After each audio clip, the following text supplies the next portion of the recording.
जो बड़े बड़े साहूकार होते हैं उनके घर में सैकड़ों दास दासियां होते हैं। टाटा और बिरला को देखो, उनके नीचे कितने दास दासियां काम करते हैं।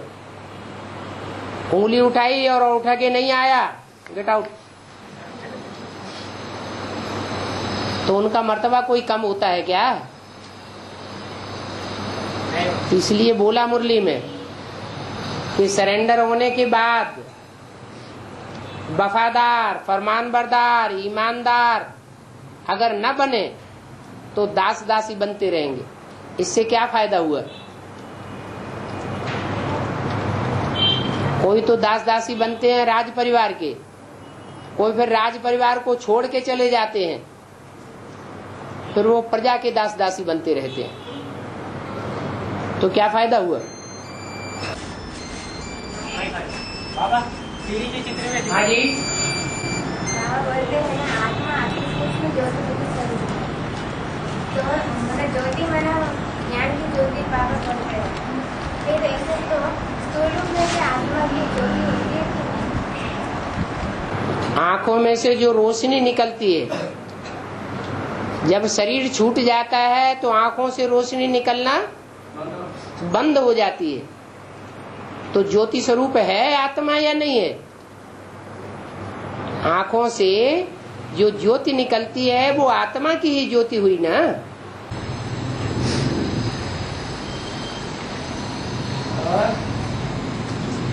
भक्तिमार्ग में शनि को काला दिखाते हैं ना, शनि ग्रह को, और भक्तिमार्ग में शनि ग्रह को काला दिखाती है और बड़े के रूप में दिखाती है।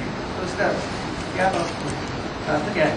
शनि को काला रूप में दिखाती है ना, काला काला काला काला काला काला दिखाते हैं और बड़े रूप में दिखाते हैं। क्या उसका क्या माने देवान ज्यादा है। उसका पार्ट जो जिस तरह बोलता है, जिस अहंकार से, वो अहंकार क्या साबित करता है? देह अभिमान ज्यादा है, इसलिए बड़ा दिखाते हैं। उनका पूजा भी बहुत होती है। जो भी राक्षसी संप्रदाय हैं वो बहुत ऊंचा बोलते हैं।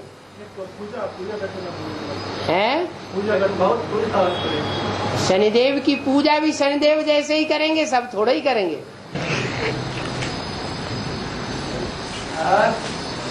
बाबा सीढ़ी के चित्र में दिखाते हैं देवियों की मूर्तियों को सागर में डुबोरे, माना ऐसा बीज रूपात्मक में भी होता है क्या? जो बीज रूप में नहीं होगा वो आधार मूर्ति में भी नहीं होगा। जो आधार मूर्ति में नहीं होगा वो दुनिया में भी नहीं होगा।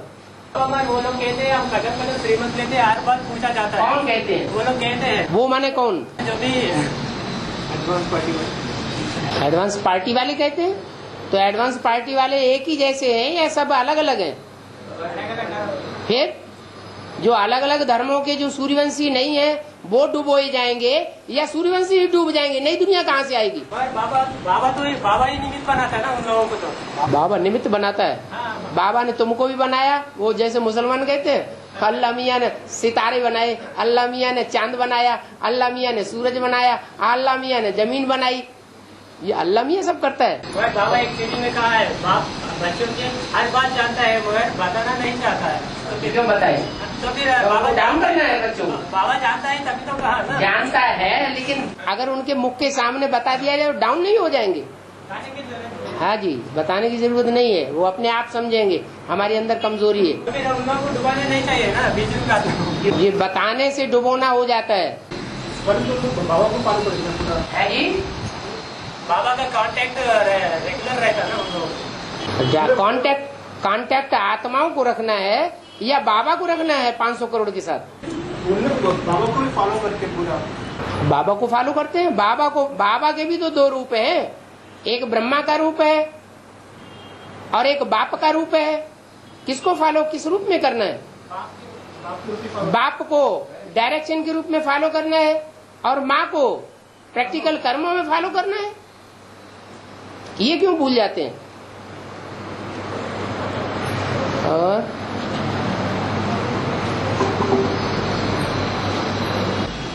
ब्रह्मा की बुद्धि में अभी तक क्यों नहीं बैठा है? तो गीता की भगवान बाप है। शिव बाबा ब्रह्मा को बेबी कहते हैं। देवीपन की समय कब तक चलता है? अंत तक। और जितने भी 500 करोड़ मनुष्य आत्मा है, उनके मुकाबले सबसे बड़ा महात्मा बच्चा है, बेबी बुद्धि है, तिकड़मी बुद्धि नहीं है। सच्चा साफ दिल बच्चा है, लेकिन बेबी बुद्धि है। 63 जन्म से जिसकी बुद्धि में ये बैठता चला आया हो कि गीता का भगवान कृष्ण है, एकदम कैसे खत्म हो जाएगा। और आत्माएं तो नहीं है, एक ही आत्मा है। तो 63 जन्म का जो चढ़ा हुआ है हिसाब किताब बुद्धि में, उसे निकलने में टाइम तो लगेगा। कहा जाता है 1 सेकंड में ब्रह्मा से विष्णु, फिर ये 70 साल किस खाते में चले गए। जो बाकी बातों में जो सहयोग दे रहा है ना बाप को, राम बाप को, हाँ जी, वो किस भाव से दे रहा है? किसे? उसका भावना, सहयोग देने में उसका भावना क्या है? भावना ये है कि सतयुग में जाके मैं बच्चा बनूंगा। आखिर किसका बच्चा बनूंगा? बाप का बच्चा बनूंगा। आखिर तो मुझे इसी से ही जन्म लेना है, तो सहयोगी तो बनेगा ना बच्चा। एंड सन्स कंपनी तो तैयार होगी ना। लेकिन जो खास बात है वो और बुद्धि नहीं बैठती। बाबा, रजिस्टर में जो मम्मा बाबा लिखा जाता है, वो मम्मा किनके लिए लिखा जाता है? जगदम्बा के लिए या छोटी माँ के लिए? सूर्यवंशी उनकी माँ है जो प्रैक्टिकल में पार्ट बजा रही है। आत्मा के लिए लिखा जाना चाहिए या शरीर के लिए लिखा जाना चाहिए? आत्मा को पहचान शरीर से ही होती है, और शरीर का भी एक नाम होता है मम्मा। तो वही पूछा कि सारे सृष्टि की जगदम्बा है, सारे जगत की अम्बा है, या सूर्यवंशियों की अम्बा है? सारे जगत की अम्बा। तो वो कौन हो सकती है?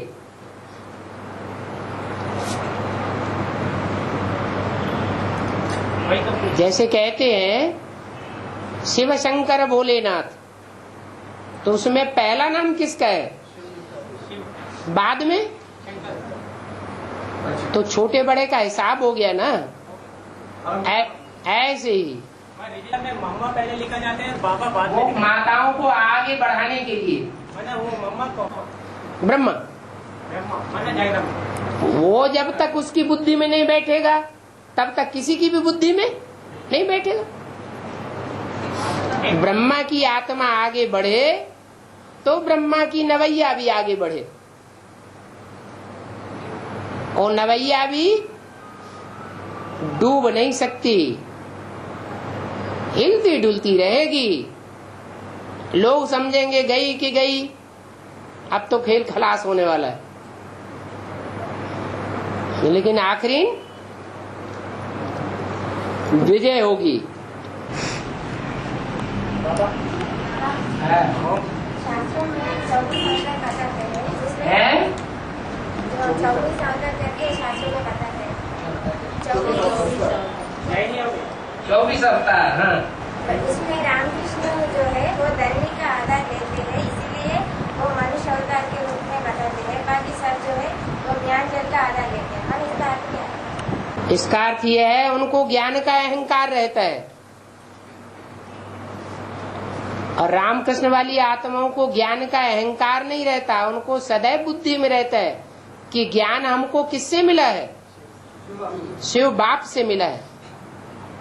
जो चीज हमको असली मिली है वो शिव बाप की है, हमारी नहीं है। अगर हमारी होती तो 63 जन्म में भी हमने कुछ करिश्मा करके दिखाया होता। लेकिन जो और राक्षसी जानवरियत के अवतार हैं वो ज्ञान को अपना समझ लेते हैं, ज्ञान के अहंकार में आ जाते हैं, और अहंकार में आकर के दूसरी आत्माओं को ज्ञान सुनाते हैं। इसलिए वो जानवरियत के अवतार हैं। ज्ञान का आधार लेते हैं, कन्याओं माताओं का तिरस्कार करते हैं, जबकि कन्याएं माताएं ही ज्ञान को धारण कर सकती हैं। पुरुष ज्ञान को धारण करके संसार में डिस्ट्रीब्यूट नहीं कर सकता। शिव बाबा इस सृष्टि पर आता है तो सबका सदगति होता है, सभी का सदगति होता है। सदगति होता है ना बाबा, सभी का बुद्धि का सदगति होता है ना। सदगति होती है। अब फिर सदगति हो नहीं पा रहे, कारण क्या है? माना धीरज धर मनुआ धीरज धर, ये बेकार है गीत गाना है। बाप जो धीरज दिलाते हैं, धीरज धर मनुआ धीरज धर, तेरे सुख के दिन आवेंगे। अब ये टूटने लगा है बांध। क्या? धीरज का बांध टूट गया, ये मतलब है? नहीं टूटा है, फिर क्यों पूछते हैं? अभी 70 साल ही तो हुए हैं, 100 साल तो नहीं हुए। और बाबा आया माना, और ऐसा भी नहीं है कि कोई की सदगति हुई ही नहीं है।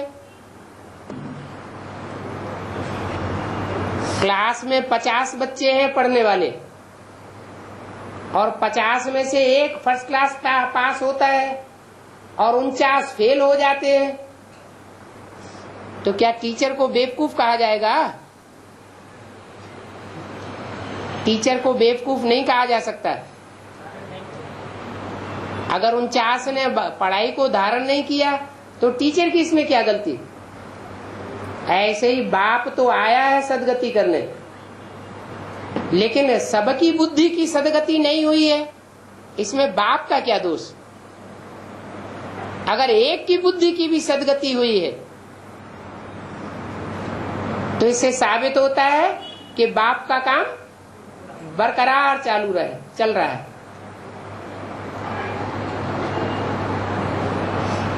आज नहीं तो कल सदगति हो जाएगी।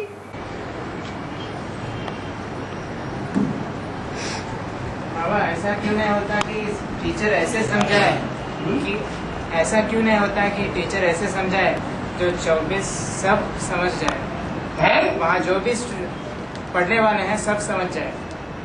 और बुद्धि में डल होते हैं।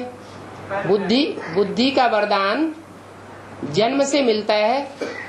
हर आत्मा जन्म से भगवान की दात कही जाती है बुद्धि, लेकिन वास्तव में भगवान एक एक को बुद्धि की दात नहीं देता।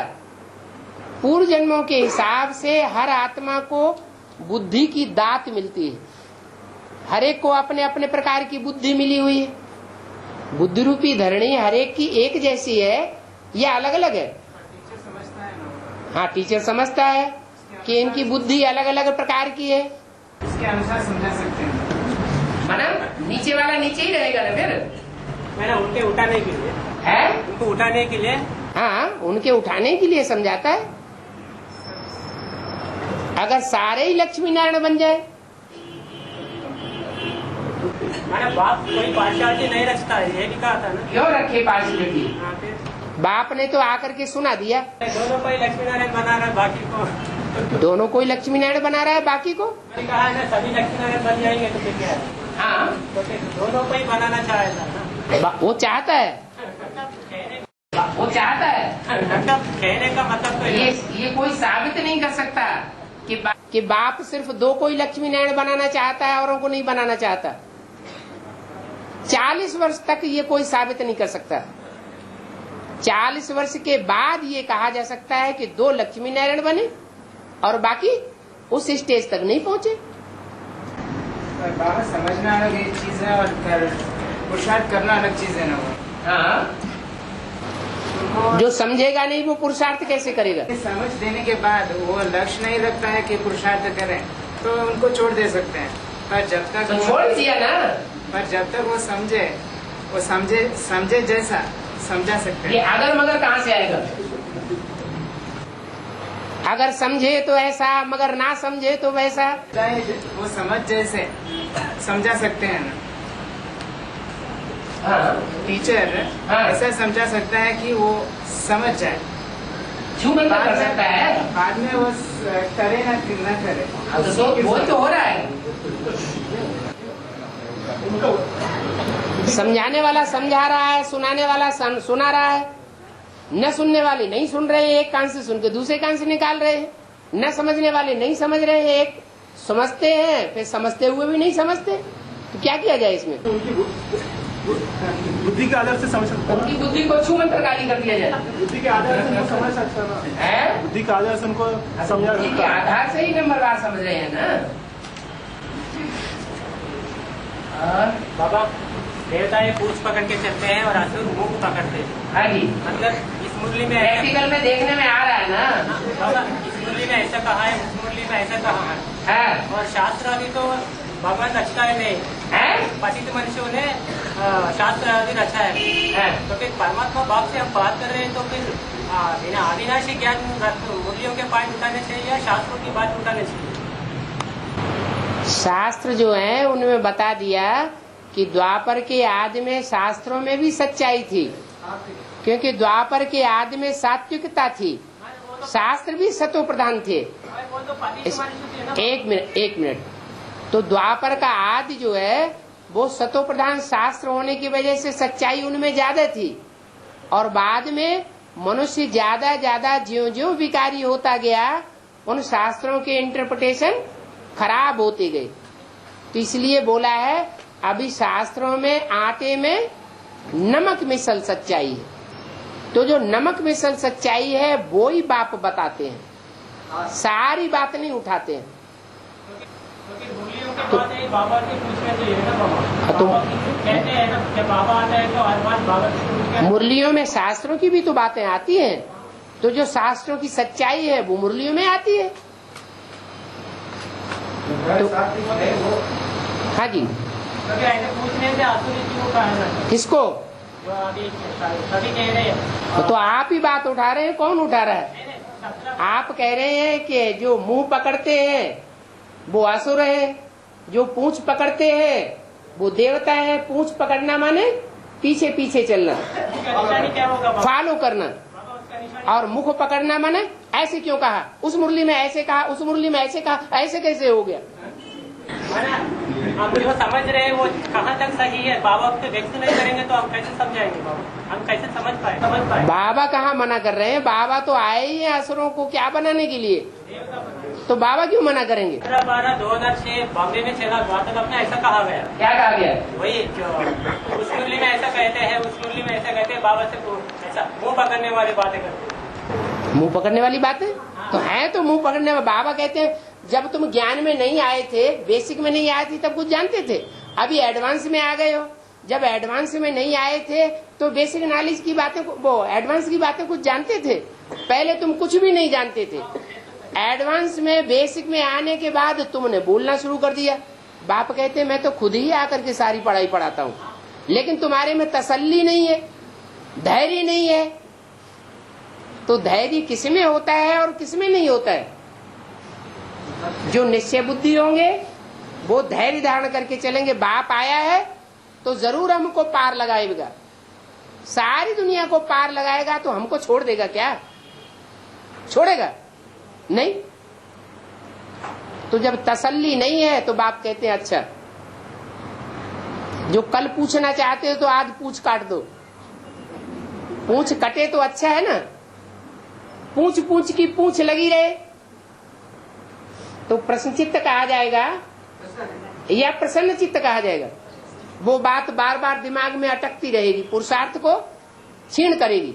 ये भी कहा है ना, बंदर को ही मैं मंदिर लायक बनाता हूँ। तो पूछ वाले बंदर को मस्जिद लायक, बंदर को मंदिर लायक बनाता हूँ। हाँ वही तो क्या। तो फिर बाबा हम जो समझ रहे हैं वो बाबा के क्लैरिफाई कर लेना चाहिए ना। तो बाबा कहाँ मना कर रहे हैं? तो फिर बाबा जो बाबा से पूछते भी नहीं, दूसरे तीसरों को पूछते हैं, तो फिर उन लोगों को पूछ पकड़ के चल रहे करेंगे क्या? जो बाबा से डायरेक्ट नहीं पूछते हैं वो तो और भी ज्यादा खराब। बाबा से नहीं पूछते हैं, आस पास में और दूसरों से पूछते हैं, और वाइब्रेशन दूसरों का खराब करते हैं, दूसरों का माथा खराब करते हैं, तो वो तो और खराब बात हो गई। कोई उनसे प्रभावित हो जाएगा तो उनकी प्रजा बन जाएगा, क्योंकि बात तो क्लियर हुई नहीं। बाबा हम जो कुछ भी बाबा से पूछते हैं वो भी पोता मेल ही हुआ ना बाबा। पोता मेल तो गुप्त रखा जाता है, पोता मेल नहीं कहते उसे। पोता मेल वो है जो दबा के रखा जाए, बाबा जाने हम जाने और कोई न जाने। और ऐसा भी कहा गया है ना, साकार है वाइब्रेशन से, चेहरे से, चलन से पहचान जाता है। निराकार है अंतर्यामी, तो तब भी बाबा पहचान सकते हैं ना, और किस मतलब से उसके अंदर क्या है बाबा जान नहीं सकते। हम जिसको बाबा कहते हैं वो शिव बाबा है ना, शंकर बाबा तो नहीं है, तो वो तो अंतर्यामी है? और क्लैरिफाई कर लेना अच्छी बात है ना। कहाँ मना कर रहे हैं? बाबा तो कहते हैं और धर्म गुरुओं के पास तो तुम्हें 63 जन्म चांस ही नहीं मिला, और ब्राह्मणों की दुनिया में बेसिक में भी ये तुम्हें चांस मिलने की संभावना ही नहीं हुई, अभी ये चांस मिलता है। बाबा ने मुरली ने भी कहा है, वो गुरु लोग तुमको सवाल पूछने से मना कर देंगे, बाबा तो बड़ी दावा में भी पूछो जवाब देगा। ऐसा भी बाबा ने दावा किया। तो फिर तब आपको पूछने चाहिए ना बाबा। बाबा मना कहाँ कर रही है? मैंने ये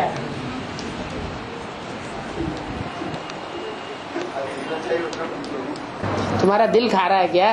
बाबा ऐसा प्रचार चल रहा है, ऐसे प्रचार चल रहा है। मैं अपनी भावना में बाबा के सामने व्यक्त कर रहा हूँ। बाबा रामवादी व्यक्तित्व को कभी संशय आता ही नहीं है। रामवादी व्यक्तित्व को कभी संशय आता ही नहीं, मतलब अनिश्चय नहीं, अनिश्चय बुद्धि नहीं करता, निश्चय बुद्धि होकर ही रहता है। अनिश्चय आया माना मृत्यु हुआ, माना उनको जब वो पृथ्वीराज चौहान बनता है, छत्रपति शिवाजी बनता है, हैदर अली बनता है, तो फिर पृथ्वीराज चौहान का तो आम के फोड़ दिया गया, माना उनको तो कोई निमित्त नहीं बनना चाहिए ना दंड देने के लिए। पृथ्वीराज चौहान की आंखें निकाली गई और हैदर अली को धोखे से मार दिया गया। तो फिर बाबा ये भी कहते हैं, मैं जिस तन में प्रवेश करता हूँ, अगर वो कुछ गलती करे तो उनका जिम्मेदारी मेरी है, तो फिर उनको दंड देने के लिए कोई निमित्त नहीं बनना चाहिए ना। माने 63 जन्म में कोई सजा नहीं खानी चाहिए। 63 जन्म में जो भी लड़ाइयाँ हुई हैं, उन लड़ाइयों में मृत्यु नहीं होनी चाहिए। हाँ, बाबा जो सहज होना चाहिए ना, जो सहज वो सब सहज ही होता है। चाहे गर्दन कट जाए, चाहे आंखें फूट जाए, चाहे कान कट जाए, चाहे टांग कट जाए, चाहे हैदर अली बन जाए, वो सब सहज ही सहज है। अगर मन के अंदर कोई यंत्रणा पैदा होती है तो कठिन है। और पृथ्वीराज चौहान तो सत्यवादी था, उनका जन्म से ही देश की संघर्ष में ही लगा रही, तो फिर उनका ऐसा दंड तो नहीं मिलना चाहिए ना। ऐसा उनका आंखें निकाली गई। क्यों? जब शूटिंग पीरियड होता है तो सांप चौथे अवस्था में, जब चौथी बार शूटिंग पीरियड पूरा होता है तो सांप अंधा नहीं होता है।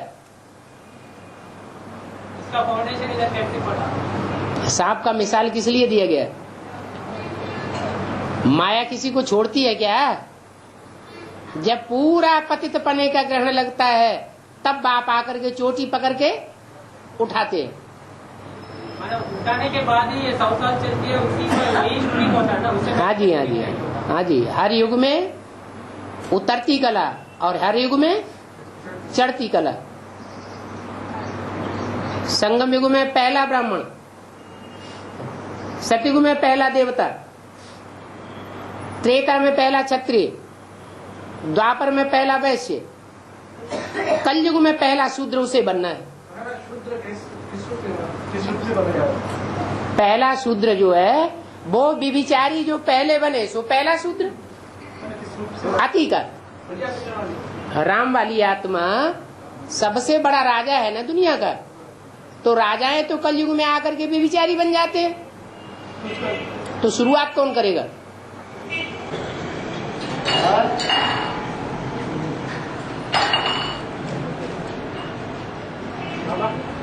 ओम दादा मम्मा बीच में आई, बीच में चली गई, ये एडवांस पार्टी के लिए कौन सा साल लिया जाए? ओम दादा मम्मा बीच में आई, बीच में चली गई, और ये बात एडवांस पार्टी में कौन सा साल लागू होता है? कौन सा साल लागू होता है? कौन से साल में ऐसी घटना घटी? वो पाठदारी को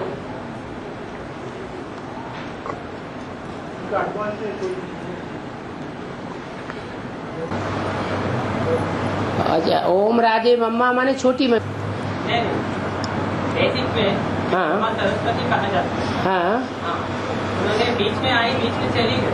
हाँ, बीच में आई माना 14 साल की आई थी। उस समय सिंध हैदराबाद में आना हुआ, कलकत्ते में आना नहीं हुआ उनका, तो बीच में आई और ब्रह्मा बाबा की शरीर छोड़ने से पहले ही चली गई। हाँ, वही बात, और सरस्वती का पार्ट हुआ, वही एडवांस पार्टी में वो पार्टनर उनको जगदम्बा का टाइटल मिला। माना जो यज्ञ माता थी वो चली गई, उसका टाइटल जगदम्बा का उन्हें मिल गया। हाँ, तो एडवांस पार्टी में वो पार्टदारी कौन? बीज रूपी में उनको बेसिक पार्ट कौन? जगदम्बा ही ना। हाँ। अच्छा, वो साल कौन सा हो सकता है? वो साल? साल माना सरेंडर का वही हाँ, 83। बाबा अभी छोटी माँ और जगदम्बा आई तो उनको भी पोता में देना पड़ेगा। हाँ, छोटी माँ और जगदम्बा आई तो उन दोनों को भी पोता में देना पड़ेगा क्या बाबा को? पोता मेल होगा तो देना पड़ेगा, होगा ही नहीं तो क्या देना पड़ेगा? नहीं, हर एक का तो होगा ही ना कुछ न कुछ है। हर एक का कुछ न कुछ पोता में 500 करोड़ दुनिया के पत्ते हैं, सब एक जैसे होते हैं क्या? नहीं होते, थोड़े बहुत तो होता। अरे तो अपनी बात बोल रहे हैं कि जैसे हम हैं वैसे सब होते होंगे, ऐसा तो नहीं है। सब परसेंटेज में है, तो परसेंटेज में कोई परफेक्ट भी होता होगा कि नहीं होता होगा? हैं? नंबर 12 है तो उनमें कोई 100% भी होगा कि नहीं होगा? होगा। पोता बिल की बात ही खत्म हो जाती। निश्चय पत्र तो देना। निश्चय पत्र देने की बात अलग है, वो तो समझ की बात है। बुद्धि से समझ लिया तो निश्चय पत्र। बाबा, निराकारी स्टेज में निर्विकारी स्टेज प्राप्त करने के लिए किस प्रकार की मनोचिंतन चलना चाहिए? मुरलियों के अव्यक्त वाणियों के ऊपर मनोचिंतन चलना चाहिए नहीं?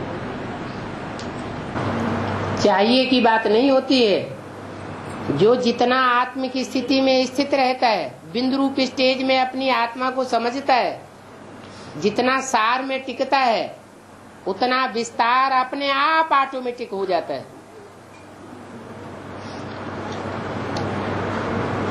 और उसके लिए चाहिए ईश्वरीय सेवा। जितना सेवा में बिजी रहेंगे, बुद्धि चलती रहेगी। सेवा में बिजी नहीं रहेंगे, बुद्धि नहीं चलेगी। ज्ञान के पॉइंट के ऊपर विचार सागर मंथन चलना चाहिए। तभी चलेगा जब हम आत्म की स्थिति में स्थित होंगे।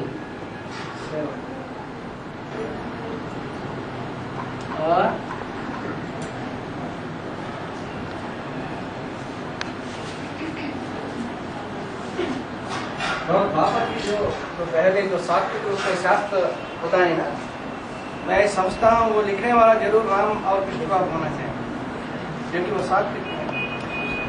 अपने अपने शास्त्रों में अपनी अपनी कथा कहानियां लिखी है। इसका मतलब रामायण है, भागवत है, महाभारत है, ये जो लिखने वाले हैं वो ही लोग हैं जिन्होंने अपनी कथा कहानी संगम युग में बनाई है। तो इसलिए उसमें सत्य है। उस बात से उनके जन्म ही साबित हो जाते हैं। द्वापर युग में वाल्मीकि कौन हुआ? राम वाली आत्मा। कलयुग में आकर के तुलसीदास कौन हुआ? राम वाली आत्मा। अपनी अपनी कथा कहानी लिखी है बैठकर।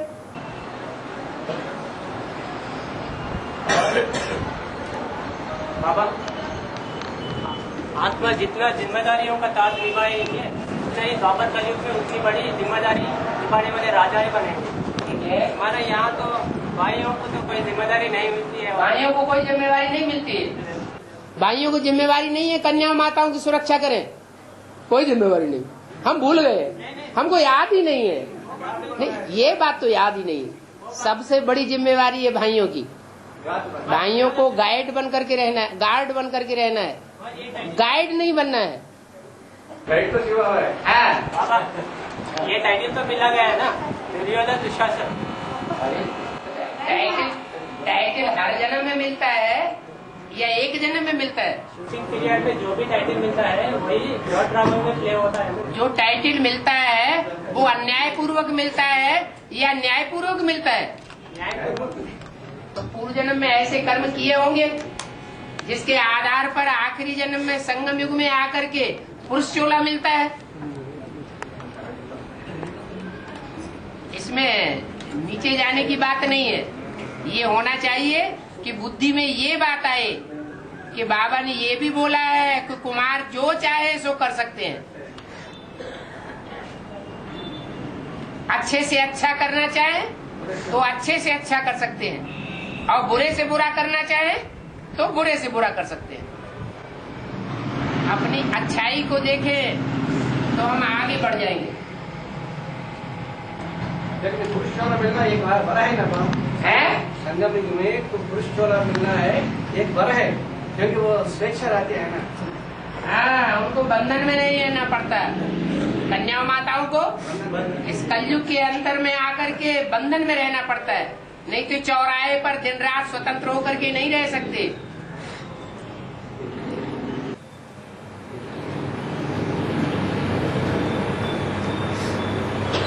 और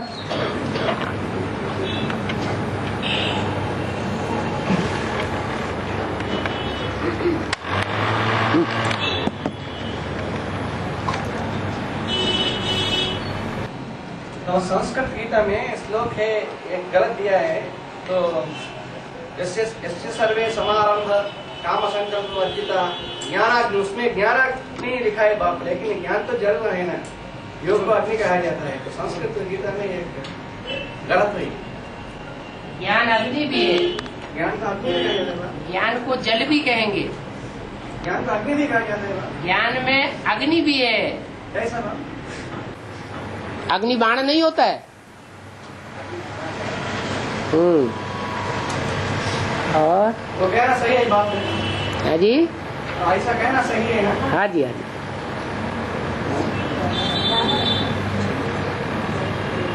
चलो,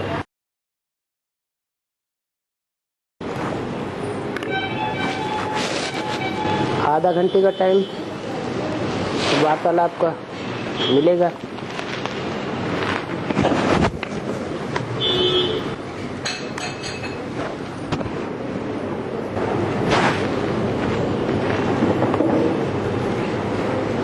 आ जाओ, आ जाओ, आ जाओ, आ जाओ। हाँ जी। बाबा ऑडियो कैसेट, पुराने ऑडियो कैसेट 80 में कहा है, ओखली से बांधा, ओखली से बांधा, उनकी जीवन की आदत पाई है, उनकी जीवन से ओखली से बांधा, उनकी जीवन से पाई है, तो बंधन कैसे छूटे? आदत पाई है। ये तो कोई मतलब नहीं हुआ। बाकी ओखली से बांधा का मतलब ये है, बाबा तो बेहद में बोलते हैं, हद की ओखली की तो बात ही नहीं है।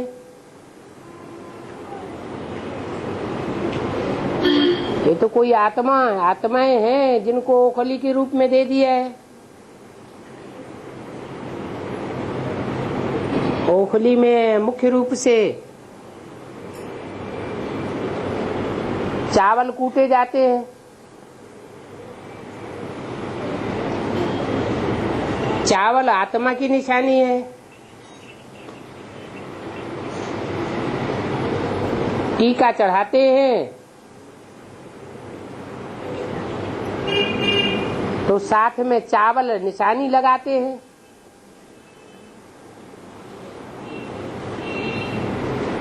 चावल ओखली में कूटे जाने से पहले छिलके वाले होते हैं। ओखली में चावल कुटता है तो जैसे देवान का छिलका उतर जाता है।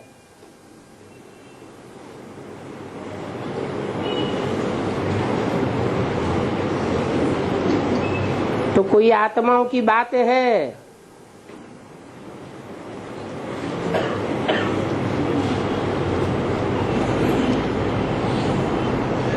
कहते हैं माता और पिता की लड़ाई होती है, बच्चे बीच में पिसते हैं, बच्चों की हालत खराब हो जाती है।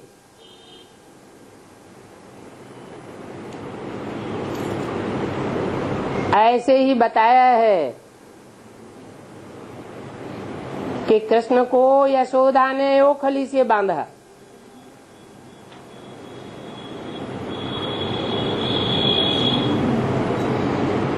एक जगह बंधा रहेगा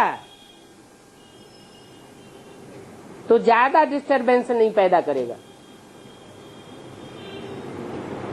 नहीं तो चारों तरफ के उलाहने आते हैं यशोदा के पास। तुम्हारा कृष्ण कन्हैया ऐसा है वैसा है।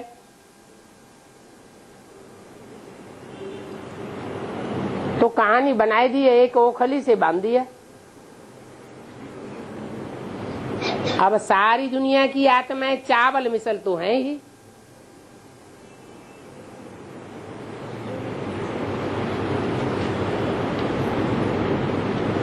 मंदिर में शिवलिंग रखा हुआ है, वहां भी ओखली मिसल बनाई दी है।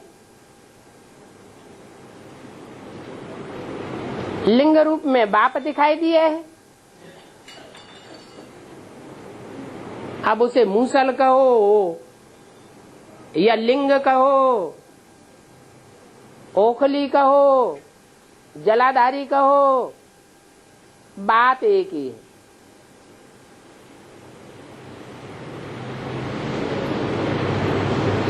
कवियों की अपनी अपनी उड़ान है, लाक्षणिक भाषाओं में बोलते रहते हैं। और सूरदास तो कवियों के शिरोमणि गाए हुए हैं। तो सूर सागर में उन्होंने ये कथा, ये कहानी दिखाई दी है। ये माता पिता की लड़ाई के बीच में ये बच्चे पिसते हैं।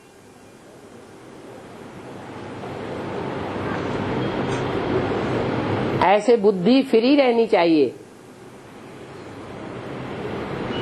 क्योंकि मुरली में तो बोल दिया एक शिव बाबा दूसरा न कोई। माता की तरफ भी बुद्धि क्यों जानी चाहिए?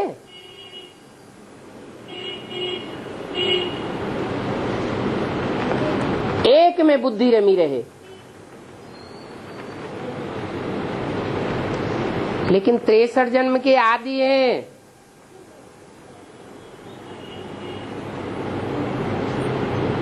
चाहे ब्रह्मा कुमारियां हो, चाहे प्रजापिता ब्रह्मा कुमारियां हो,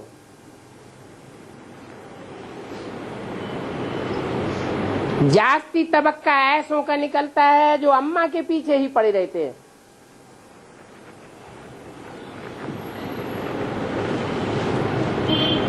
ब्रह्मा कुमारियां भी अम्मा अम्मा अम्मा ब्रह्मा ब्रह्मा करते करते पिस गई, दुर्गति हो गई।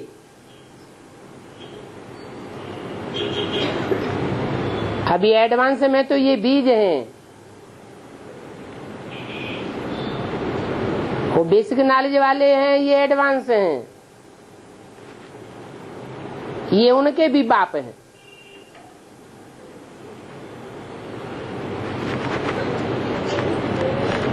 जब कलयुगी शूटिंग होती है अंत समय की,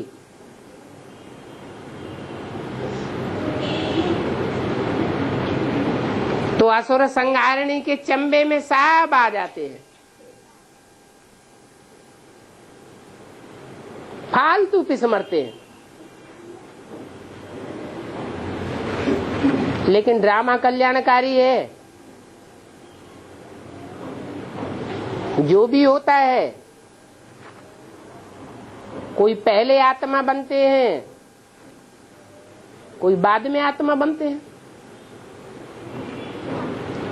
कोई का छिलका देहभान का बहुत मजबूत होता है और कोई का देहभान का छिलका हल्का होता है। जन्म जन्मांतर इतने पाप नहीं किए हैं तो जल्दी निर्मल बन जाते हैं। ड्रामा बना हुआ है, माला के मणकों के नंबर तैयार होने हैं।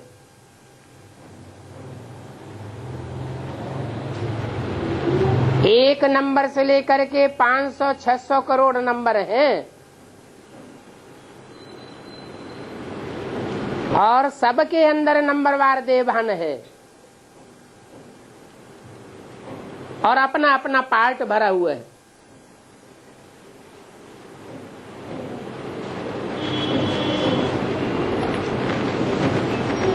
माता होती है साकार और बाप होता है निराकार।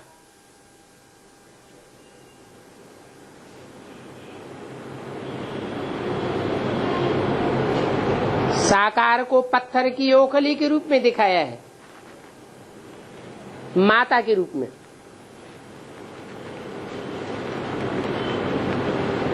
और लिंग की भी 4 अवस्थाएं दिखाई हैं।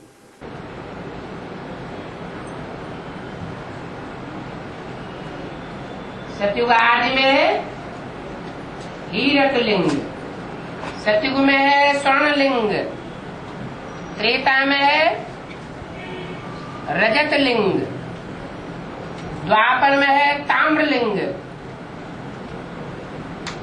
और कलयुग में पत्थर का और लोहे का बन जाता है,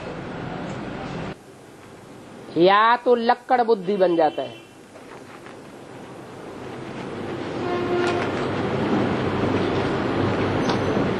परंतु रूहानी बाप ने तो हमें रास्ता बता दिया। हम एक छोड़ा औरों में क्यों फंसे?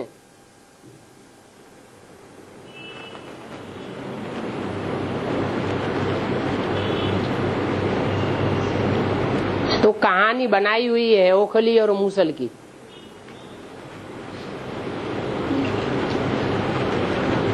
हैं सब संगम युग की बातें।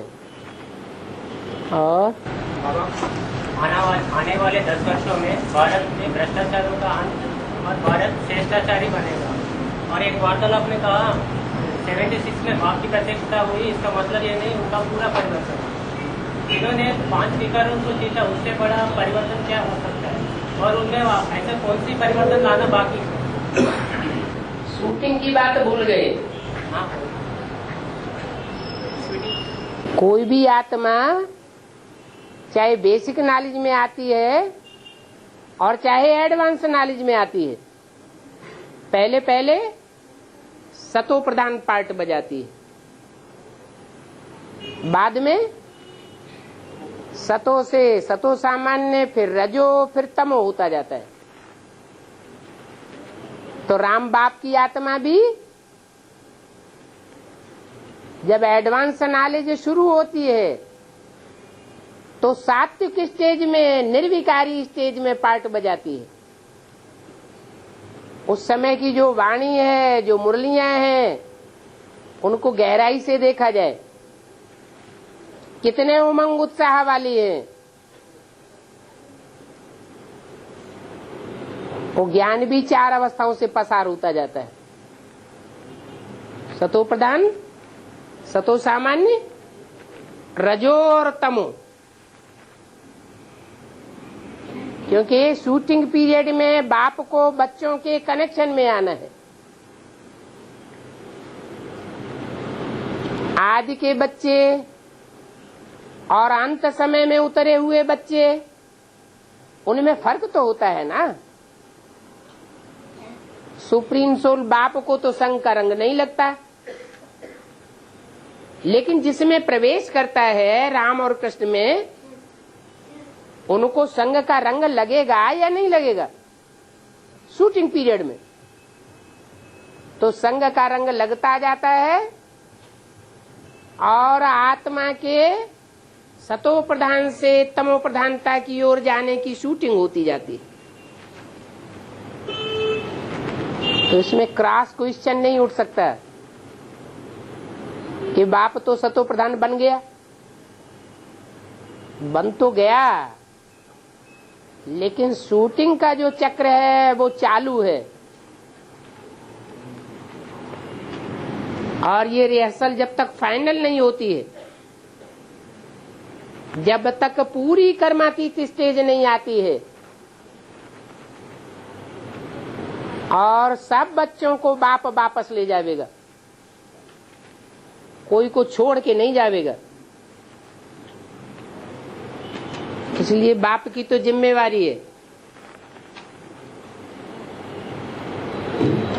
आग में दहकता हुआ ये 60 रूपी मकान है। इस कामाग्नि क्रोध अग्नि की अग्नि में जलते हुए सब बच्चों को निकालना है, तो सेक तो जरूर लगता है। बाकी ये है कि बाप की प्रवेशता है, नजदीकी है, इसलिए कोई भी संग का रंग जल्दी धुल जाता है, परंतु टाइम तो लगेगा ना। और बाबा, आंध्र प्रदेश को त्रिलिंग देश बोल करके एक नाम था बाबा, किस आधार पर काय का देश? आंध्र प्रदेश को हाँ। त्रिलिंग देश, फीलिंग त्रिलिंग देश, त्रिलिंग, शिवलिंग, हाँ त्रिलिंग, एक दो तीन त्रिलिंग, आंध्र प्रदेश को त्रिलिंग देश बोल करके एक नाम भी था, नाम भी है।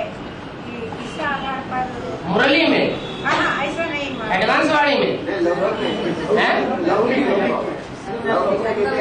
ऐसा आंध्र प्रदेश की और एक नाम भी है, त्रिलिंग देश। त्रिलिंग, हाँ त्रिलिंग, 3 लिंग का देश।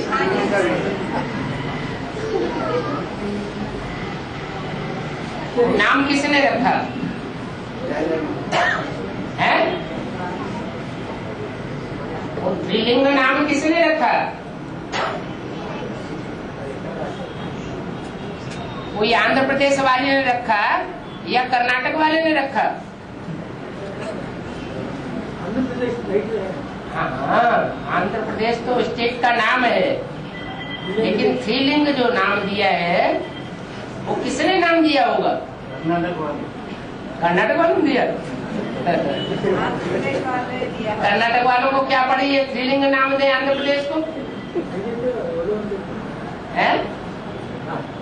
इसने बताया त्रिलिंग देश से तेलंगाना बना हुआ, ऐसा लिखा हुआ है इसमें। ऐसा बताते हैं द्राक्षारामम, श्रीशैलम और कालेश्वरम, तेलंगाना देश का है।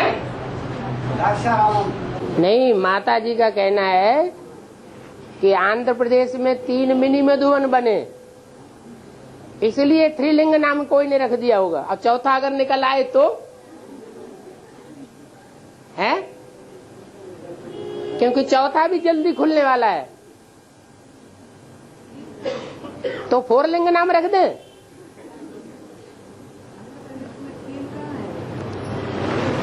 एक अनंतपुर, एक हैदराबाद, एक टिप्पीगुडम, और कोई चौथा निकल आए तो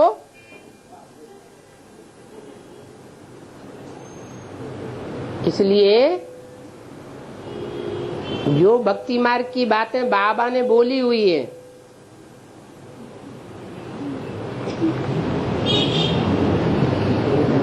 वो बसर है और बाकी सब भूख है। भूसे भूसे को उड़ाते रहो और बसर बसर को उठाते रहो। है जब ताकत नहीं होगी तो हल्का ही होगा ना, उड़ जाएगा इधर से उधर। और बाबा कृष्ण बच्चे को पीपल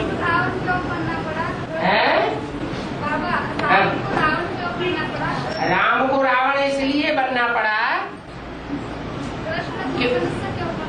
हाँ राम को रावण इसलिए बनना पड़ा कि राम सबका बाप है।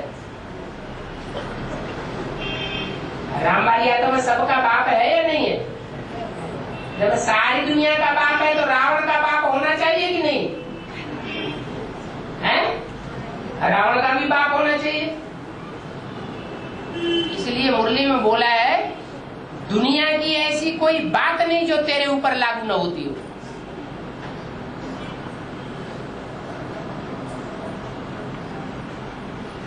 जैसे भक्ति मार्ग में 84 लाख योनियों की बात आई है कि मनुष्य आत्मा 84 लाख योनियों में भ्रमण करती है, तो वो भी सब आत्माओं के ऊपर लागू नहीं होती, क्योंकि और आत्माएं तो कम जन्म लेती है, ऑलराउंड पार्ट भी नहीं बजाती है, और राम की आत्मा तो ऑलराउंड पार्टधारी है। इसलिए 84 लाख योनियों के जो भी कर्म हैं वो सब कर्म करने वाली है।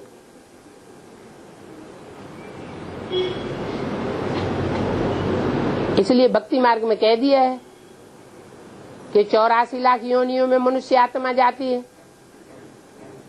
फिर कह देते हैं आत्मा सो परमात्मा। और बाबा कृष्ण बच्चे को पीपल के पत्ते पर दिखाते हैं, वो पीपल का पत्ता कौन है, बड़ी माँ है या छोटी माँ?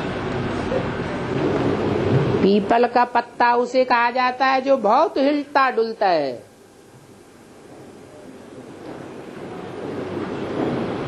बहुत संशय और निश्चय, घड़ी घड़ी निश्चय, घड़ी घड़ी संशय के संकल्प आते रहते हैं। सबसे जास्ती निश्चय अनिश्चय के जन्म मरण के चक्र में कौन सी आत्मा आती है? ब्रह्मा की आत्मा। और वो आत्मा किसमें प्रवेश करके जगदम्बा का पाठ बजाती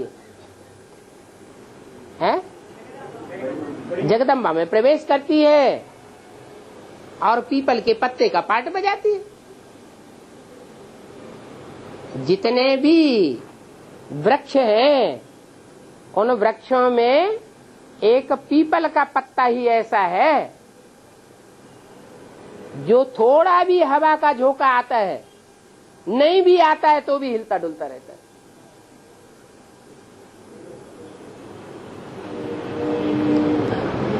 और बहुत हल्का है,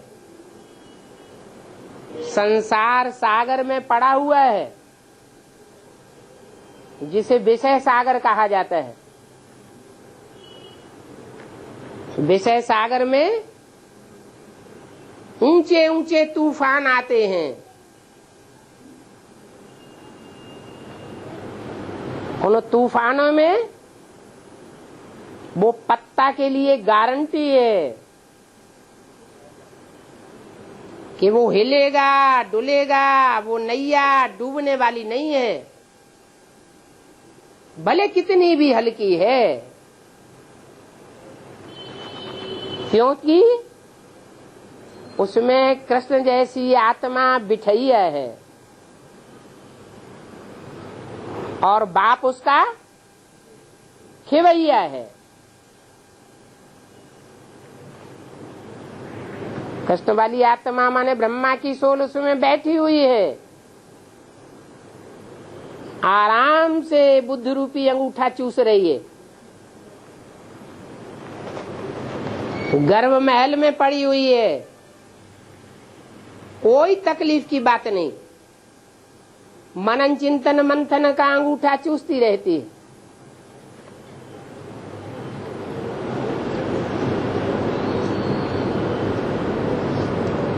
इसलिए कोई भय खाने की दरकार नहीं है, हिलने डुलने की बात नहीं है कि अब खेल खलास हुआ कि हुआ, अब देखेंगे कैसे चलता है। जैसे बेसिक नॉलेज में दुनिया वालों ने चैलेंज दिया है, इनका ब्रह्मा देखो चला जाए फिर क्या होता है,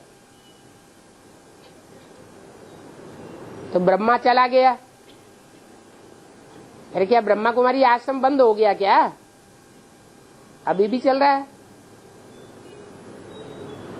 हाँ, एडवांस से जब जोर पकड़ जाएगा,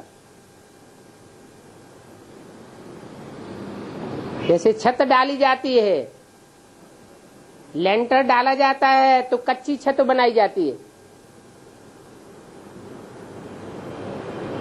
लेकिन लेंटर जब तक पक्का ना हो जाए पानी पीते पीते तब तक कच्ची छत तोड़ी नहीं जाती है। और जैसे ही लेंटर पक्का हुआ और पानी पीना बंद कर देता है, वैसे ही कच्ची छत तोड़ दी जाती है। ये बेसिक नॉलेज है कच्ची छत, और एडवांस नॉलेज है पक्का लेंटर। ये स्थापना हो जाएगी तो खलास हो जाएगा। सूर्योदय होता है तो चंद्रमा अस्त हो जाता है,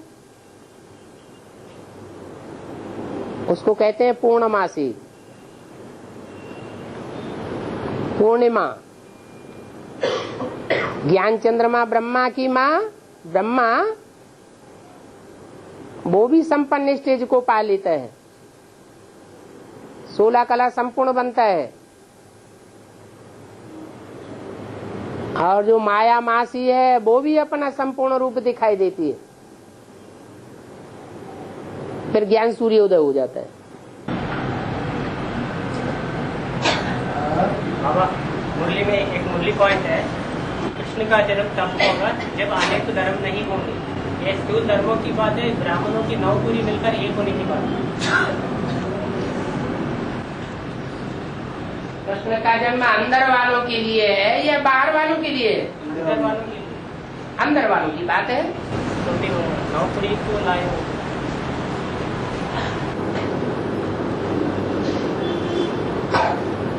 अंदर वालों में भी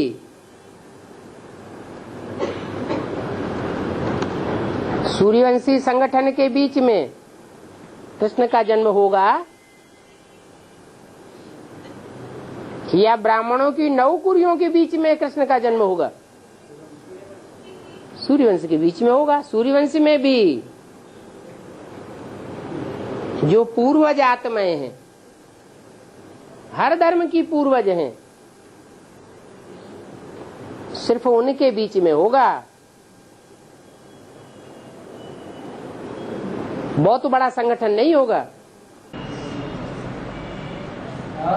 माना 8 जो अष्टदेव है वो अलग अलग धर्म से कनेक्टेड है, वो सब मिलकर एक होने के कारण। संपन्न होने के बाद अलग अलग धर्मों से कनेक्टेड रहेंगे क्या? नहीं, संपन्न होने के बाद एक हो जाता। अभी तो आखिरी जन्म का जो देहभान है, जिस देह में जन्म लिया है, वो देहभान का छिलका जब तक नहीं उतरा है तब तक की बात है। और धर्मों का हिसाब किताब पूरा होता रहता है। जब वो छिलका उतर जाएगा तो पक्के सूर्यवंशी बन जाएंगे। कृष्ण का जन्म तो सूर्यवंशी में ही होगा ना, और कोई दूसरे वंश में तो हो नहीं सकता। बाबा अष्टदेवों की और अष्टरत्न की पहचान एक ही शरीर से होगा क्या? क्योंकि एक मुरली पॉइंट है ना, अष्टरत्न अष्टदेव में प्रवेश करके प्रत्यक्ष करते हैं। मन अष्टदेव अष्टरत्न में प्रवेश करके कार्य करके बोलते हैं।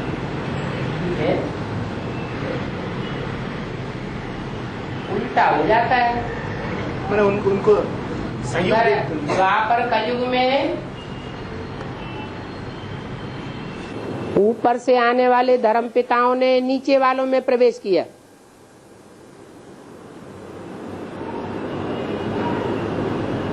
और जो नीचे वाले हैं वो आधीन रहते हैं अपने बाप बीज के।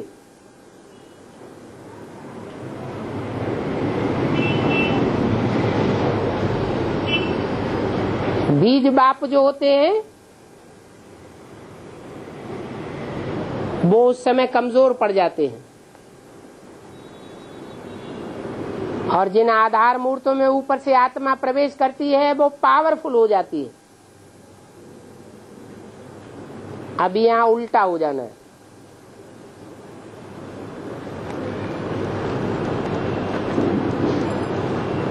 अभी वो बीज पावरफुल दिखाई देंगे, क्योंकि बीज रूप बाप के बच्चे हैं डायरेक्ट।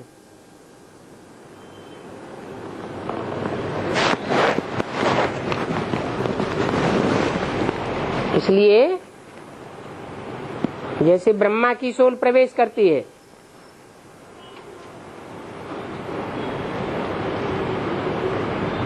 तो तब तक पावरफुल है जब तक पूरा संग का रंग नहीं लगता है।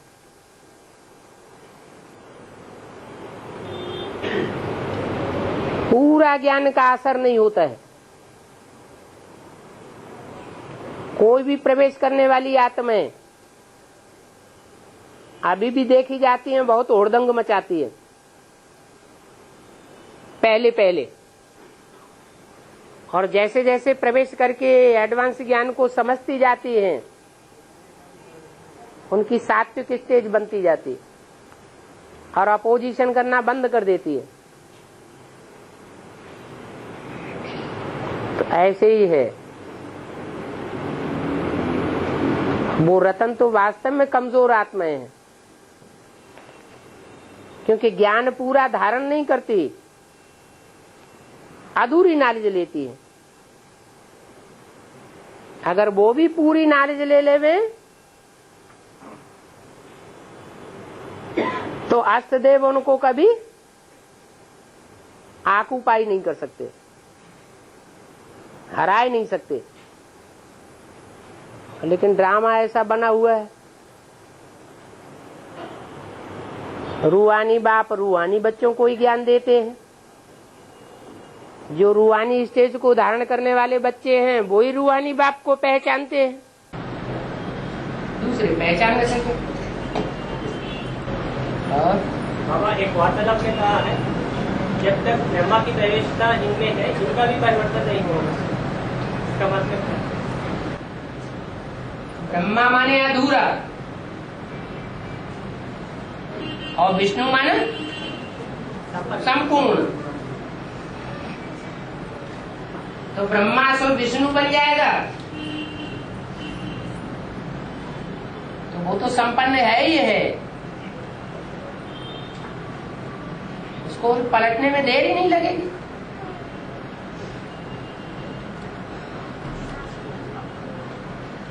झगड़ा चलता है रचयिता और रचना बाप का।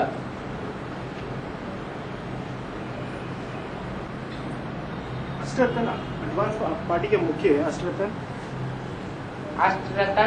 एडवांस पार्टी जो अपने अपने धर्म के मुखिया है, मुखिया एडवांस पार्टी के मुखिया नहीं है। मतलब इस्लाम धर्म का मुखिया है, इस्लाम धर्म का मुखिया, बौद्ध धर्म मुखिया, जो एडवांस पार्टी में अभी चल रहे हैं। अलग अलग धर्मों के जो मुखिया हैं मतलब जो वो रतन, वो बेसिक पार्ट में चल रहे हैं और एडवांस पार्ट में चल रहे हैं। अभी बेसिक में क्यों होंगे, एडवांस में चल रहे हैं। तो एडवांस के उनको अष्टदेव जाके अष्टरतन को सहयोग करेंगे, मतलब सेवा करेंगे और उनको उमंग उत्साह उनको देकर और विश्व का परिवर्तन के लिए कार्य करेंगे ना। उमंग उत्साह देने वाली वो आत्माएं है जो शरीर छोड़ चुकी है या छोड़ देगी बेसिक में, फिर प्रवेश करती है एडवांस पार्टी में। नहीं बोलते अष्टरतन जाके अष्टरतन को परिवर्तन करते बोलते हैं। हाँ जी, अंतिम की बात है ना। उमंग उत्साह देना अलग बात है और प्लानिंग देना अलग बात है। जैसे मकान का मालिक होता है, वो मजदूरों को और इंजीनियर्स को इंस्पिरेट करता है, मकान तैयार करो, बनाओ, लेकिन बनाता नहीं है, खुद नहीं बनाता है। ऐसे प्लानिंग करने वाले अलग हैं और प्रैक्टिकल में बनाने वाले अलग हैं। पहले प्लानिंग पूरी हो, फिर प्रैक्टिकल में बनाने का काम शुरू।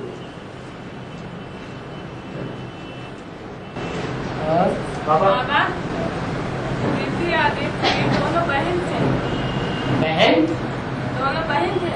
तो दीदी के आसुरी बच्चे पैदा हुए। दीदी के आसुरी बच्चे पैदा हुए और दीदी के देवता बच्चे पैदा हुए। दिति कहते हैं खंडित को, जिसे बाबा कहते हैं अधर कुमारी, और एक है संपूर्ण कुमारी, कुमारी कन्या और अधर कुमारी।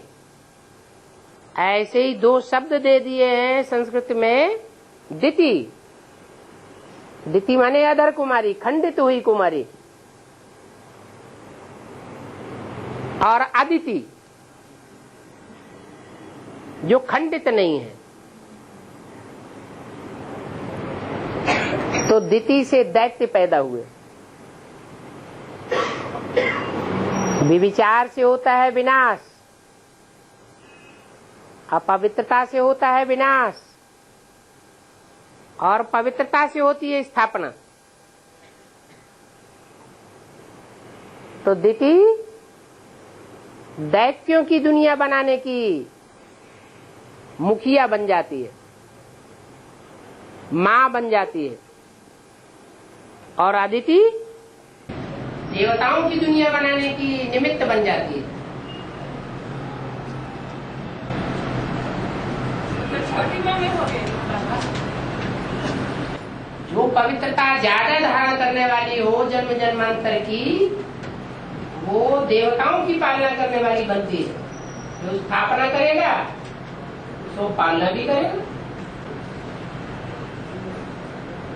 और बाबा आदि में राम वाली आत्मा को बच्चा क्यों? है आदि में राम वाली आत्मा को बच्चा क्यों? आदि में राम वाली आत्मा को बच्चा क्यों रहता है? बच्चा क्यों रहता है? क्यों नहीं था? बच्चे में राम वाली आत्मा को बच्चा क्यों नहीं था? बच्चे आदि माने कब? पहले माने कब? आदि का मतलब सतयुग के आदि में, या आदि का मतलब यज्ञ के आदि में है? यज्ञ के आदि में बच्चे नहीं थे, इसका पक्का प्रूफ तुम्हारे पास कैसे आ गया है? क्यों? तुम्हें कैसे पता चल गया कि बच्चे थे या नहीं थे? देवब्रह्म को बच्चे नहीं है? देवब्रह्म को बच्चे के बारे में कुछ बताया नहीं है। बताया नहीं, लेकिन नहीं है ये कैसे पता? ब्राह्मण बाबा को तो बच्चे के बारे में बताया, लेकिन देवब्रह्म माँ बाबा के बारे में बच्चे में बताया, और बच्चे हैं भी अभी तक भी। देवब्रह्म को तो नहीं है। तो ये कोई जरूरी थोड़ी है बड़े भगत के जनक जिसका सारी दुनिया बच्चा बनने वाली हो, उसे बच्चे की दरकार क्या है?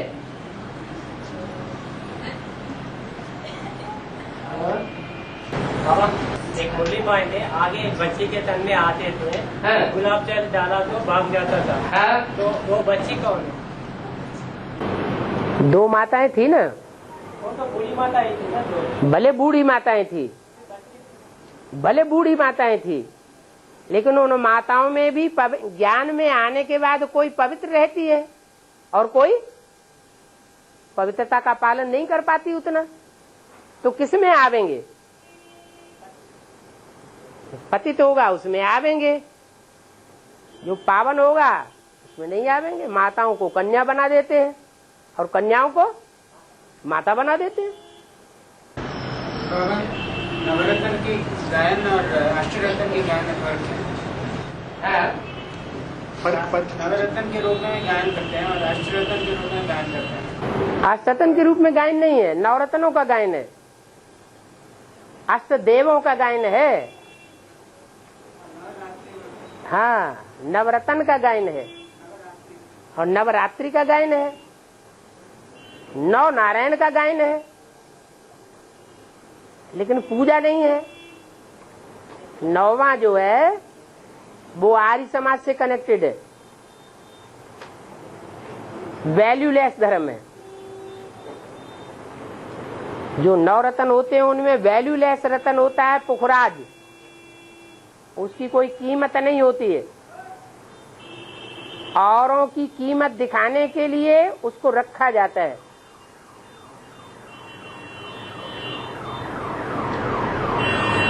हाँ जी, चलो।